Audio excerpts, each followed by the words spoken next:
오늘은 로마서 9장 마지막 부분을 이제 말씀을 통해서 함께 은혜를 받고자 합니다. 이방인을 선택하신 하나님. 오늘 참 로마서를 여러분들에게 계속 강의하면서 핵심되는 그 내용들이 굉장히 중요하게 우리에게 와닿죠. 로마서를 시작하면서 가장 우리에게 와닿았던 내용들이 무엇입니까? 우리의 인간의 상태에 대해서 말씀을 나눴습니다. 인간의 상태는 어떤 상태인가? 죄 아래 놓여 있는 상태, 하나님의 심판을 피할 수 없는 상태에 대해서 말씀을 드렸던 것입니다. 모든 사람이 죄를 범하였음에 하나님의 영광이 이루지 못하고 또 죄의 삭은 사망이라고 말씀했습니다. 그런데 그런 가운데 하나님께서 우리에게 제시해 주신 것이 무엇입니까? 한 빛을 우리에게 밝혀주신 거예요. 보내주신 거예요. 하나님께서 우리 인간을 지으셨을 때에 하나님의 형상을 따라 지으셨기 때문에 우리 인간을 만물의 영장으로 삼으셨습니다. 그런 인간을, 우리 사람을 사랑하시되 끝까지 사랑하시는 거예요. 그래서 우리의 모든 죄의 값을 치러주시기 위해서 하나님 자신이 아들의 모습으로 인간의 옷을 입고 이 땅에 찾아오신 것입니다. 그래서 오늘 우리 인간이, 내가 져야 했던, 여러분들이 져야 했던 십자가의 형벌을 예수님께서 대신 받으셔서 우리의 모든 죄값을 치러주시고 우리를 자유케 해주시고, 죄로부터 자유케 해주시고, 사망에서부터 자유롭게 해주시고 오늘 우리에게 영원한 생명을 허락해 주신 것입니다. 얼마나 큰 은혜입니까? 이 은혜가 오늘 이방인이었던 우리들에게도 임하게 되었다라고 하는 말씀이에요. 이 사실을 우리가 생각할 때 얼마나 감격스럽습니까? 얼마나 큰 은혜입니까? 허물과 죄로 죽었던 너희를 살리셨도다 라고 하신 그 말씀을, 허물과 죄로 죽었던 나를 살리신 하나님의 크신 사랑, 얼마나 놀랐습니까? 이것이 믿음이 아니겠습니까? 이 믿음이 내 영혼 기쁨 속에서부터 넘쳐납니다. 너무 감격에, 깊은 감격에 넘쳐납니다. 이 믿음이 깊은 감격이 넘쳐나다 보니까 반복되는 말씀이죠. 내가 은혜를 받은 은혜를 무엇으로 보답할꼬? 어떠한 삶을 통해서 내가 받은 하나님의 사랑과 은혜를 갚을 수 있을까? 구원이라고 하는 것은 믿음이에요. 오늘 말씀에도 나오죠. 믿음으로 말미암아 우리가 구원받는.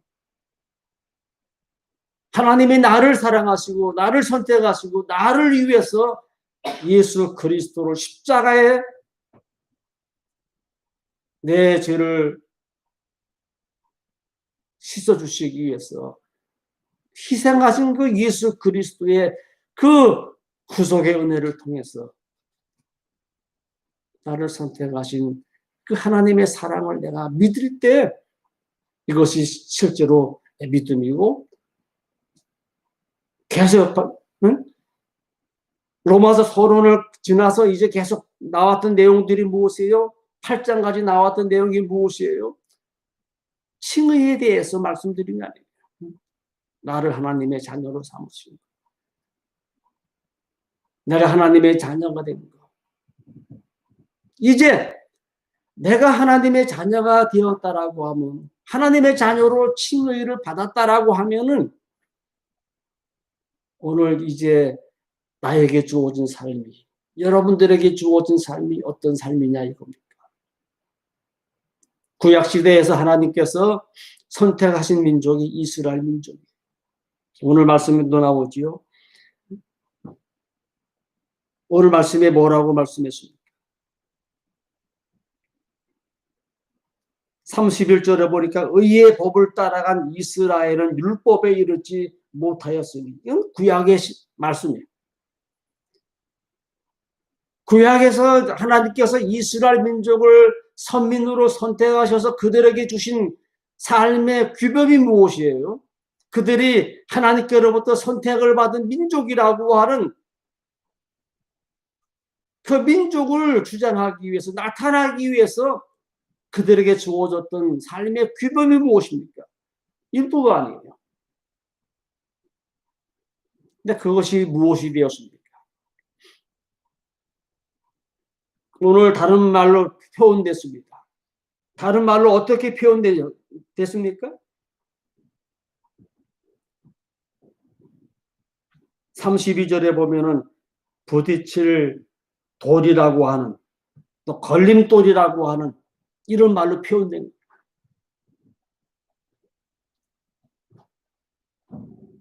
삶의 규범에서 걸림돌이 되고 부딪힐 돌이 되었다라고 하면은 걸리지 말아야죠. 피해가야 되죠. 그런데 선택받은 이스라엘 민족들이, 유대 민족들이 그러지를 못해요. 결국은 율법을 받은 민족이라고, 할례를 받은 민족이라고, 아브라함이 우리의 조상이라고, 그렇다고 하면 그런 민족처럼 살았어야지. 그러지를 못했다고 합니다. 결국은 그것이 그들에게는 걸림돌이 되고 부딪힐 돌이 되었던 거예요. 하나님께서 사랑의 하나님, 오래 참으시는 하나님, 유대민족을 향해서 얼마나 오랫동안 참으시고 그들에게 베푸신 사랑이 얼마나 깊었습니까? 그럼에도 불구하고 유대민족들이 그 하나님의 사랑을 저버리고 오히려 하나님의 이름을 욕되게 합니다. 그것도 믿지 않는 이방 세계 앞에서. 너희 때문에 하나님의 이름이 이방 세계에서 모독을 받는, 얼마나 수치스러운 일이고 얼마나 부끄러운 일입니다. 오늘 저와 여러분들에게 하시는 말씀이 뭐예요? 너희는 세상의 소금이요 빛이라고 말씀했습니다. 오늘 하나님께서 우리를 선택하시면서 우리에게 소금과 빛의 역할을 하라고, 빛이 돼야 되고 소금이 돼야 구원받는 거 아니요. 이미 하나님께서 예수 그리스도를 희생하심으로 우리의 모든 죄를 대속하시기 위해서 십자가에서 희생시키심으로 말미암아 우리를 구원하신 거예요. 소금으로 삼으시고 빛으로 삼으신 거예요. 그렇다면 이제 어떤 삶을 살아가야 되겠습니까? 소금의 역할을 해야 되고 빛의 역할을 해야 되겠죠. 하나님의 영광을 위해서, 하나님의 이름을 높이기 위해서.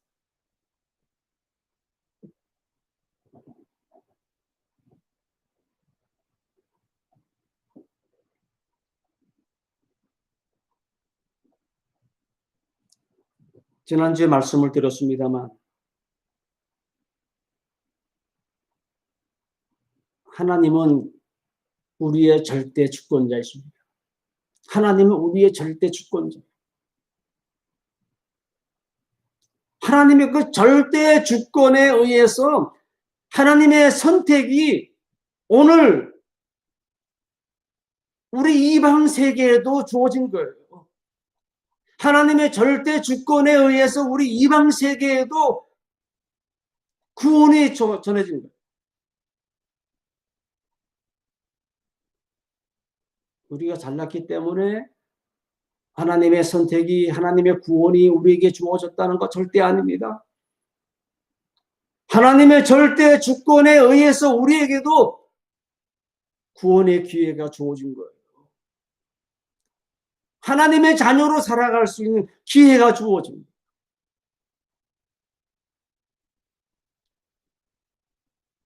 이것이 믿음이고, 이 믿음이 내 영혼 깊은 속에서부터 넘쳐날 때 내 삶을 통해서 이제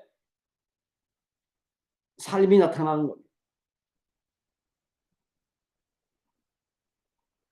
그 가운데는 사명자로 부름을 받고, 소명을 받고 부름 받고, 그 가운데서 어떤 사람들은 목사로 사명을 받고 부름 받았습니다. 어떤 분들은 장로로서, 집사로서, 권사로서 부름을 받았습니다. 소명이 주어진 거예요. 받은 은혜가 너무 크다 보니까 하나님, 내가 받은 큰 은혜, 나의 삶을 통해서 어떻게 갚을 수 있겠습니까? 하나님, 나의 삶을 하나님께 드리고 싶습니다. 사명자로 살기를 원합니다. 저는 소원했다가 그 길을 가지 않다가 혼난 적이 참 많아요. 결국 두 손 들고 하나님 앞에 나와서 하나님 부르신 길로, 하나님께 약속하신 길로 가기를 원합니다. 그래서 지금까지 이 길을 계속 걸어온 것입니다. 그래서 믿음과 충성이라고 하는 것은 뗄 수 없는 관계예요. 믿음과 충성이라고 하는 관계는 뗄 수 없는 관계. 내가 구원받은 은혜가 정말 나의 모든 전 삶을 다 드려도 갚을 수 없는 그런 믿음의 양이라고 하면 나의 삶을 통해서 나타나는 충성도 그런 충성의 그런 모습으로 충성이 나타난다는 것.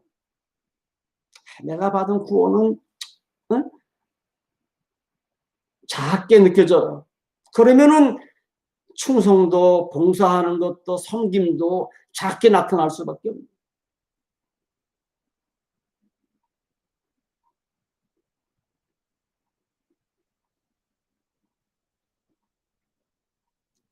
그런 하나님의 절대 주권 앞에 저항할 수가 없습니다.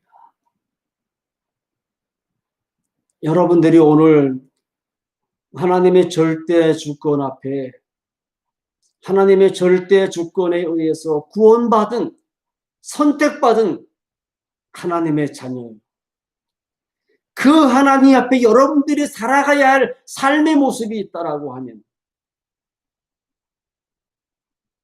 그 삶을 열심히 살아가게 되십니다. 열심히 살아가게 되십니다.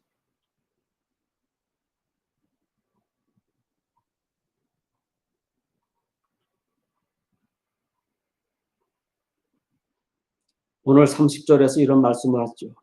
그런즉 우리가 무슨 말을 하리요?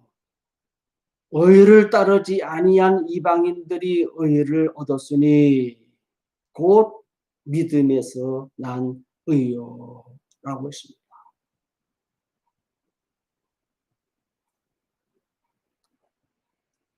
유대인들에게 주어졌던 의는 율법의 의예요. 율법의 의. 그런데 30절에서 뭐라 그래요? 그런즉 우리가 무슨 말 하리요? 의를 따르지 아니한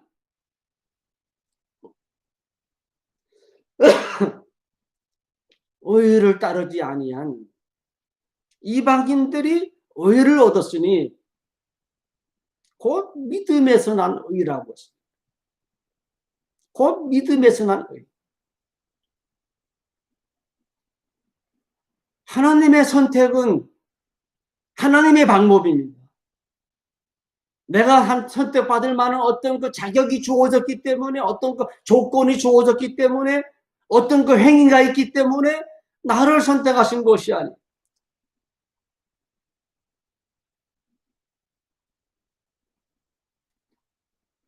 내가 선택받은 것은 하나님의 방법입니다. 하나님의 선택권이 하나님의 주권에 의해서 나를 선택하시고 여러분들을 선택하시고 오늘 이방인들을 선택하십니다.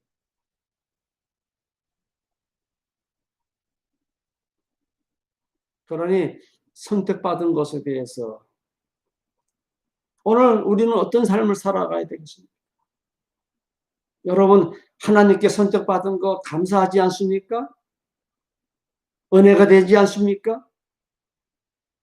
귀하지 않습니까?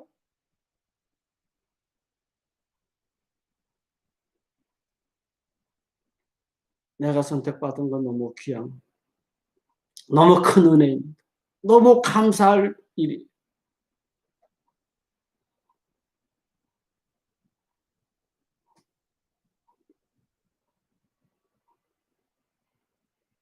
이방 세계에 복음이 들어와서 이방 세계가 구원받게 되는 이 놀라운 역사가 있게 됨으로 인해서 복음의 확산이 얼마나 놀라웠게 확장되어 왔습니까? 여러분 우리가 사도행전을 보게 되면 사도 바울이 이방인들을 대상으로 복음을 전함으로 말미암아 많은 이방인들이 복음을 듣고 하나님께 돌아왔습니다. 그 결과가 무엇으로 보답할고 내가 구원받은 것, 내가 하나님께 받은 은혜를 모두 무엇으로 보답할고 어떤 분들은 가지고 있는 재산, 자신이 모은 전 재산을 통해서 복음을 위해서 사용했습니다. 어떤 분들은 자기에게 주어졌던 그 많은 귀한 달란트, 그 귀한 달란트를 통해서 복음의 확산을 위해서 헌신을 했습니다. 이방인이 많은 이방인들이 하나님께 돌아옴으로 말미암아 자신들을 선택하신 하나님의 은혜가 너무 컸기 때문에 그들의 삶을 통해서 봉사하며 헌신하며 빌립보 교회 같은 경우는 사도 바울을 위해서 얼마나 헌신을 많이 해줍니다. 사도 바울이 복음을 전하는 일에 있어서 필요한 모든 것을 제공하기 위해서 끊임없이 사도 바울을 위해서 동력하면서 사도 바울의 모든 필요를 다 제공했습니다.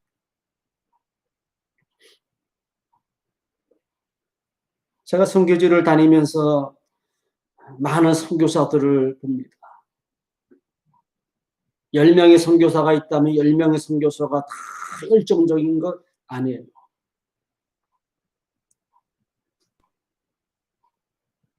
하지만 그 중에서 정말 그들의 삶 전체를 통해서 마치 복음이 되면서 그들의 삶을 통해서 복음이 확장되기 위해서 헌신하는 그런 선교사님들을 보면서 제가 감동을 받습니다. 제가 힘써서 그들을 또 같이 동요해 주는 거예요.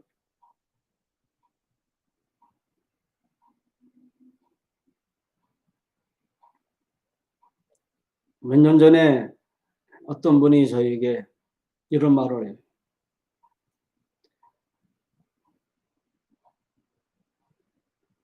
사실 한 선교지 한 번 갔다 오면은 비용이 많이 깨지죠. 비용이 많이 들어가죠.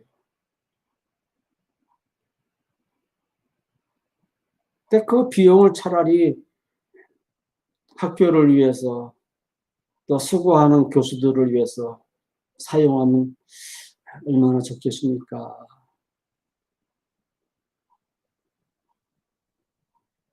그런 이야기를 하는 것을 제가 들었습니다. 물론 학교를 경영하는 입장에서 학교만을 위해서 그럴 수만 있다면 좋겠죠. 그러나 학교를 세운 목적이 있고 또 학교가 존재할 그 목적이 하나님의 나라 확장과 복음의 확장을 위해서 또 학교를 통해서 배출되는 사역자들이 사역해야 할 그 현장을 위해서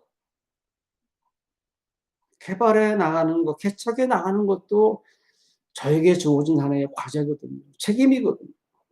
그래서 열심히 힘들지만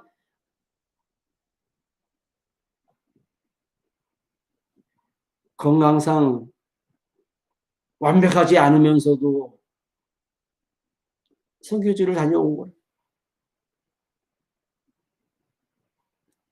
왜 그런지 아십니까? 제가 받은 은혜가 너무 크기 때문에. 내가 하나님께로부터 선택받은 것이 너무 크기 때문에, 너무 큰 은혜이기 때문에 할 수만 있다면은 하나님의 나라 확장을 위해서, 복음의 확장을 위해서, 하나님의 영광을 위해서 남은 삶을 하나님 앞에 드리고 싶은 거예요. 육신의 안일함과 그 편안함, 그것만을 위한다라고 하면 제가 시선을 돌리기만 하면 될 뿐이에요.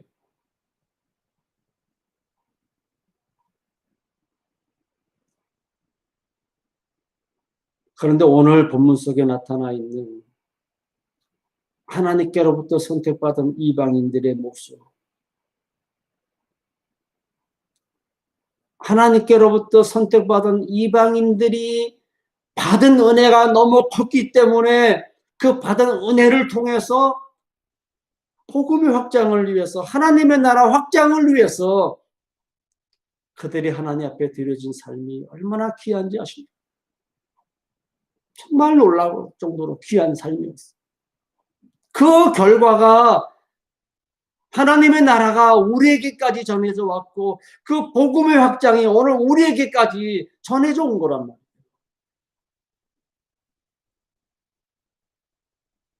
안일함에 머물러 있지 않았다라고 하는 것입니다.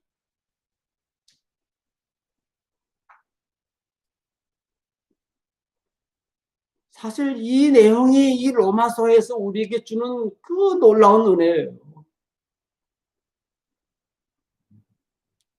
로마서를 읽을 때마다, 로마서를 분석해 볼 때마다 이 은혜가 너무나 놀랐습니다. 인간의 상태가 어떤 상태였습니까? 하나님의 심판을 받을 수밖에 없는 그 상태에 놓여져 있는 그 가운데 구원받은 것이 얼마나 귀합니까?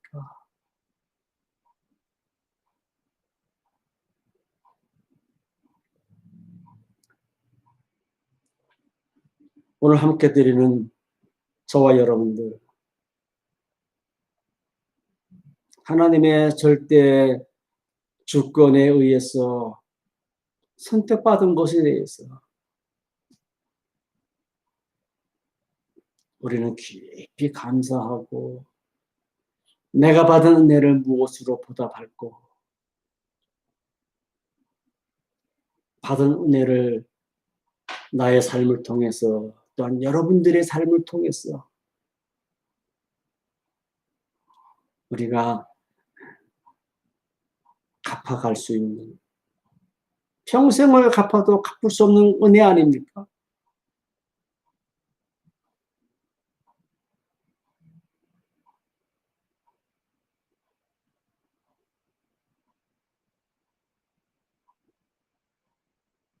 한때 바리새인들이 예수님을 시험하기 위해서 현장에서 가늠하듯 잡힌 여인을 예수님께 데려왔습니다. 그래서 시험합니다. 모세율법에 의하면 이 여인에 대해서 저 성 밖에 내어 쫓아내서 돌로 쳐 던져 저 죽이라고 했는데 당신은 이 여인에 대해서 어떻게 심판할 수 있냐고. 로마서 8장에 이 정죄라고 하는 말이 나왔죠. 정죄라고 하는 말이 헬라 원어로 뭐라고 했습니까? 서로 봐야 이제 좀 제가 질문을 하고 마치면 또 잘했다라고 칭찬도 해주고 또 힘을 얻죠. 정죄라고 하는 말이 헬라어로 카타크리마라고 했어요. 카타크리마. 이거는 법정에서 쓰는 용어라고 했죠. 법정에서 판결을 할 때 당신은 이 같은 죄를 졌기 때문에 이제 판결을 하는 거예요. 정죄하는 거예요.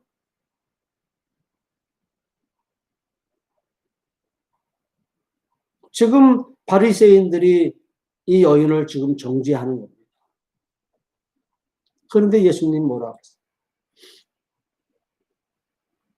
했어요? 너희 가운데 죄 없는 자가 있느냐? 만일 너희 가운데 죄 없는 자가 있으면 그 사람이 돌을 던져 저 여인에게 던져 쳐 죽이라고. 이 여인은 지금 이제 자기 자신이 지은 죄를 알거든요. 그래서 이제는 죽었다라고 죽을 수밖에 없구나 하면서 흐느끼 우는 겁니다. 속에서. 그런데 예수님을 시험하던 그 아는 사람들이, 바리새인들이 예수님의 그 한마디에 너희 가운데 죄 없는 자가 있으면은 저 여인에게 돌을 던져 죽이라고 했어. 그 예수님의 한마디에 다 자리를 비우고 떠나갔습니다. 그때 예수님은 흐느껴 우는 그 여인을 일으켜 세우면서 여인아, 너를 심판하면서 너를 정죄하던 자들이 어디 있느냐? 돌아보니까 아무도 없어. 선생님, 아무도 없나이다. 그때 예수님께서 그 여인에게 말씀합니다. 나도 너를 정죄하지 아니하니 가서 다시는 이 같은 죄를 짓지 마라. 여러분 한번 생각해 보세요. 이 장면을 생각해 보세요. 지금 이 여인이 예수님께 받은 그 사랑이, 그 은혜가 얼마나 큰가 한번 생각해 보세요. 죽음의 자리에서 생명의 자리로 지금 옮겨주는 순간이에요. 다시 말하면 죽었다가 살아나는 그런 순간입니다. 이 여인이 어떻겠습니까? 너무나 큰 은혜입니다. 너무나 감격스러운 순간이에요. 이 여인이 훗날 예수님의 죽음을 준비하면서 여인이 가지고 있는 그 귀한 옥합 향유를 깨뜨려서 흐느껴 흘리면서 무릎을 꿇고 예수님 발에 뿌려서 발을 씻겼어.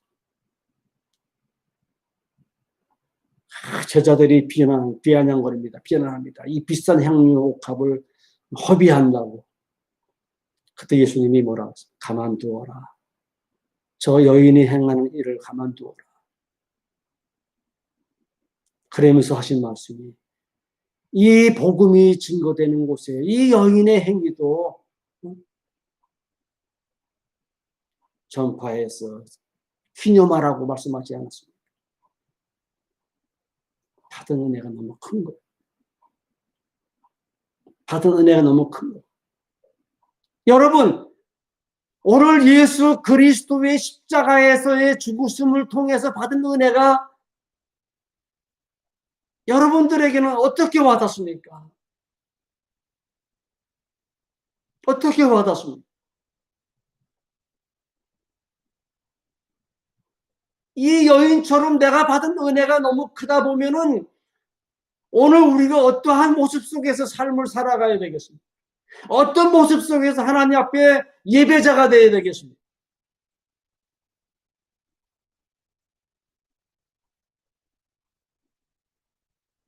우리의 삶의 모습이 달라지는 거예요. 변화가 일어나는 거예요. 내가 무엇으로 보답할고 내가 어떠한 삶을 통해서 복음을 위해 살아갈고 내가 어떤 삶을 통해서 하나님의 영광을 위해서 살아갈고 삶의 모습이 달라지는 거예요. 삶이 변화가 되는 거예요.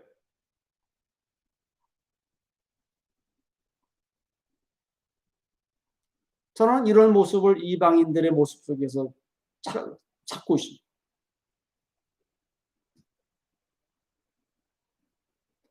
이방 세계가 하나님께로부터 선택받았다라고 오늘 그 전에 뭐라고 말씀했습니까? 지난주에 본 말씀이죠. 19절부터 있는 말씀 다시 한번 봅니다.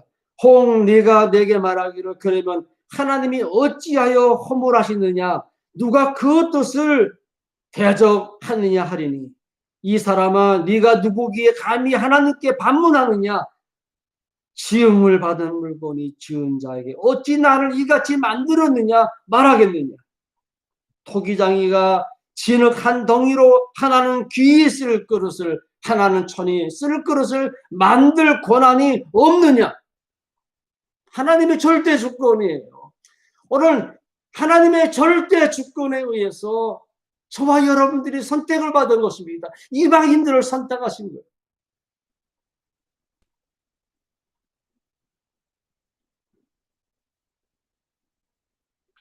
내가 선택받은 것이 얼마나 큰 은혜입니까? 여러분들이 하나님께로부터 선택받은 하나님의 자녀로 징의를 받은 것이 얼마나 귀한 은혜입니까?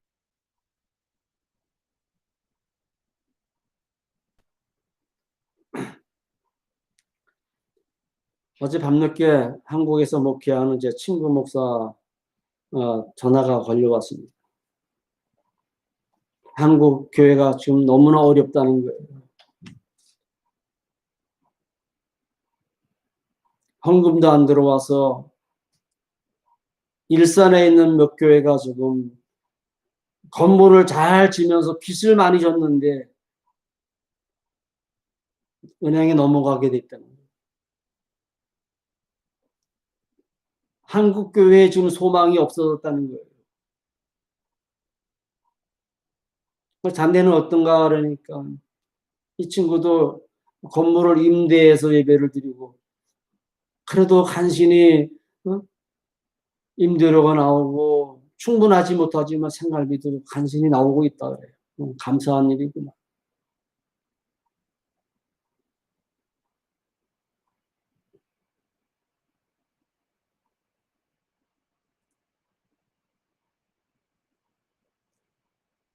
오늘 흐름이 이 코로나 바이러스 때문에 오늘 우리 믿음의 삶에 많은 흐름을 지금 어지럽혀지고 있습니다. 8장에서 말씀을 드렸죠. 오늘 우리가 받은 하나님의 사랑은 끊을 수 없는 거예요. 오늘 이방인들이 하나님께 선택받은 것에 대한 것은 끊을 수 없는 하나님의 크신 사랑인 거예요. 코로나 바이러스 때문에 어떤 다른 삶의 모습 때문에 우리의 믿음의 흐름이 달라진다라고 하면은 그것은 뭡니까? 그건 믿음이 아니에요. 믿음은 변함이 없는 겁니다. 믿음은 변함이 없는 거예요. 그 길이 십자가의 길이요. 그 길이 죽음의 길이라 할지라도 오늘 하나님께로부터 받은 이 믿음은 사랑은 변함이 없는 것입니다. 오히려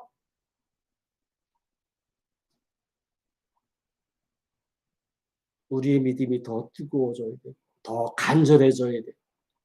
더 열정적이어야 돼. 이것이 믿음이 아니겠습니까? 이것이 살아있다라고 하는 증거가 아니겠습니까?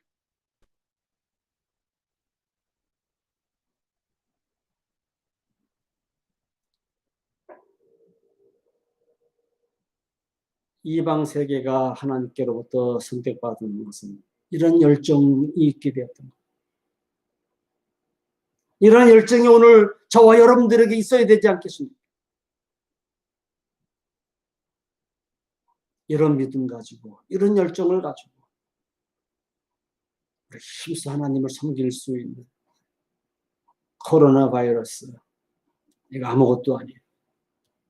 오히려 더 뜨거운 복음의 열정이 저와 여러분들에게 넘쳐나야 되겠습니다.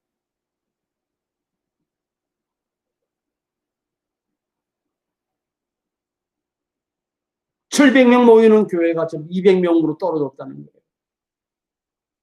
700명이 모이기 때문에 정말 멋진 교회를 빚을 져서 졌는데 200명으로 떨어졌으니 어떻게 되겠습니까?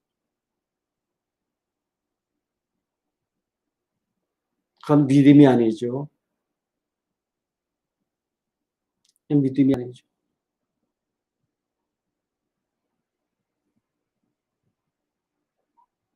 결론을 내리고 싶습니다. 33절에 있는 말씀이 참 중요해요. 보라, 내가 걸림돌과 거치는 바위를 시온에 두노니 그를 믿는 자는 부끄러움을 당하지 아니하리라. 32절에서 부딪힐 도래라고 하는 이 말은 무엇을 의미합니까? 유대인들에게 주어졌던 그 삶의 규범이 바로 율법이었는데 그것이 걸림돌이 되고 부딪힐 돌이 되어서 결국 그것 때문에 무너져 버린 거예요. 넘어져 버린 거예요. 오늘 마지막 33절에 있는 이방 세계에 주어지는 이 규범이라고 하는 것이 뭡니까? 이제 저와 여러분들이 하나님의 자녀로 선택을 받고 구원받은 하나님의 자녀가 되었다라고 하면은 이제는 하나님의 자녀로서 어떤 삶을 살아가야 할 것인가? 바로 예수 그리스도를 우리의 삶의 기준으로 삼아야 해요. 예수 그리스도를 우리의 삶의 중심으로 삼고 진리의 말씀을 굳게 붙잡고 말씀을 쫓아가는 삶이 오늘 저와 여러분들이 살아가야 할 삶인 줄로 분명히 믿습니다.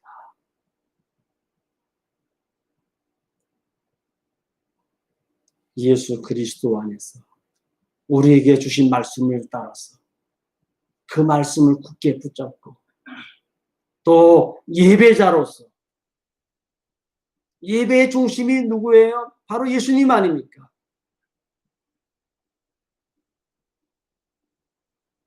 예배자로서 열심히 살아갈 수 있는 또 말씀을 쫓아서 열심히 살아갈 수 있는 나의 삶을 통해서 하나님의 나라가 확장되고 나의 삶을 통해서 하나님의 복음이 확장되고 나를 통해서 여러분들을 통해서 많은 영혼들이 회개하고 하나님께로 돌아오는 이 놀라운 역사가 나타나게 되기를. 오늘 사도 바울은 이를 위해서 내가 그리스도에게서 끊어져 나간다 할지라도 원하는 그 원함은 내 친구들이, 내 형제들이, 내 친척들이 그리스도께 돌아오기를 원한다. 그 고백을 9장을 시작하면서 우리에게 해줬던 그 열정이 바울에게 있었기 때문에 오늘 이 9장을 마치면서 많은 이방 세계가 하나님의 선택 안으로 들어오게 되었다는 거예요.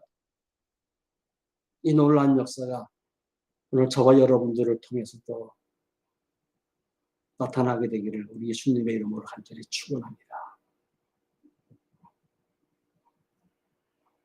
나와 여러분들을 통해서 하나님의 나라가 확장되고 복음이 확장되고 많은 영혼들이 주께 돌아오는 놀라운 역사가 있게 됩니다.